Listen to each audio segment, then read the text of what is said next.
Kas yra finansinė laisvė? Dažnai girdime tą konceptą ir šitą frazę, tačiau ne visi žino, ką tikrai reiškia ta frazė. Finansinė laisvė tai ne tai, kad tu turi daug pinigų. Daug pinigų daug kas turi, bet jie neturi finansinės laisvės.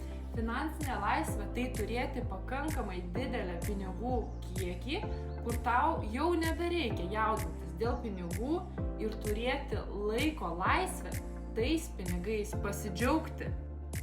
Nes tikrai yra žmonių, kurie dirba pirmą darbą, antrą darbą, trečią darbą ir jie dirba po 80 valandų per savaitę. Ir jie tikrai uždirba gan gerus, neblogus pinigus, bet jie neturi gyvenimo. Jie neturi finansinės laisvės.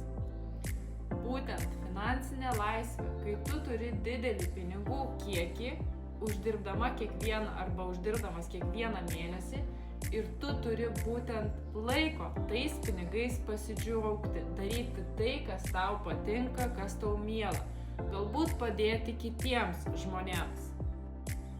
Jeigu tau tai aktualu, susisiek su manimi ir aš tau mielai papasakosiu.